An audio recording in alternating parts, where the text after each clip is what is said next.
HEMS made clear, neutral phrases for trustee communications. Welcome. In this short lesson, we'll explain HEMS in plain, practical English so you can communicate clearly as a trustee or administrator. We'll practice neutral, factual phrasing that informs without steering decisions.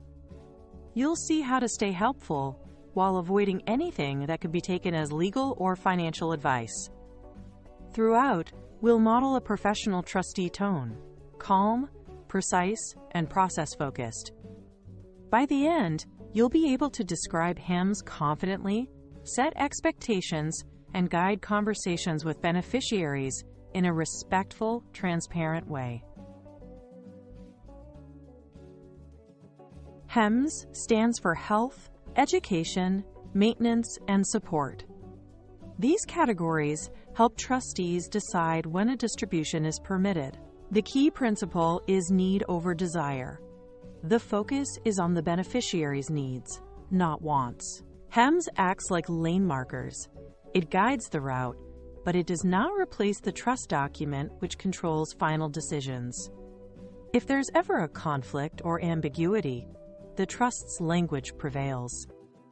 Your job is to align requests with HEMS categories, document the reasoning, and apply discretion consistent with the trust's terms. Health covers necessary care: medical, dental, mental health, prescriptions, therapies, and insurance premiums if appropriate.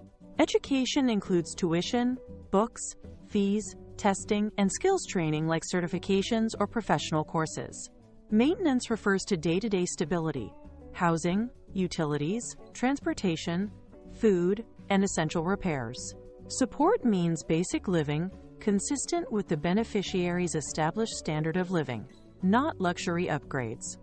Use concrete examples, e.g., a car repair for work may fit maintenance, a postgraduate certificate may fit education, and tie each to documented need.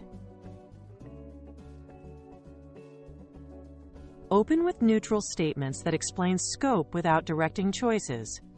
Useful starters. The trust allows distributions for HEMS. This frames the boundaries. Based on your request, here is how HEMS applies. This signals a category review, not approval.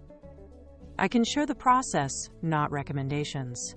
This keeps you informative and impartial. Final decisions follow the trust terms. This centers authority where it belongs. These phrases reduce pressure, avoid implied advice, and keep discussions focused on criteria, documentation, and the trust's language. Walk beneficiaries through a simple, consistent flow. We review the request against HEMS categories. Identify where the expense could fit. We consider reasonableness and documentation. Ask for invoices, receipts, or statements that support the need and amount. We assess resources available to the beneficiary. Determine whether other funds are available if required by the trust.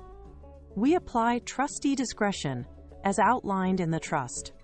Decisions are grounded in the document, not personal opinion. This transparent roadmap shows fairness, supports consistency, and invites complete submissions. Keep language descriptive, not directive. Say, this expense appears within education. You're classifying, not endorsing. Not, you should enroll/pay for this course. That sounds like advice. Say, receipts help us verify health. You're explaining documentation needs. Not, buy the cheaper option instead. That suggests financial guidance. Neutral phrasing protects both parties, keeps the conversation factual, and links decisions to HEMS and the trust terms, rather than personal preferences. When emotions run high, stay calm and procedural. Try, I understand the urgency, here is what HEMS covers. Acknowledge feelings, then return to criteria. I cannot advise, but I can clarify the criteria. Offer clarity without recommendations. If you provide X documents, we can reassess. Give a concrete next step. You may consult your own advisor for guidance. Encourage independent counsel when decisions involve strategy or judgment. This approach shows empathy while keeping the discussion transparent and policy anchored. Remember, use the HEMS definitions and the trust terms as your North Star. Stay factual, process-focused, and neutral. Classify requests. Don't endorse choices. Offer concrete examples, request documentation, and explain how materials affect the review. Avoid legal or financial advice. Instead, invite independent counsel when needed. Your next step: draft a short template that outlines the HEMS categories, required documents, and the review process. Reuse it to keep communications consistent, clear, and professional.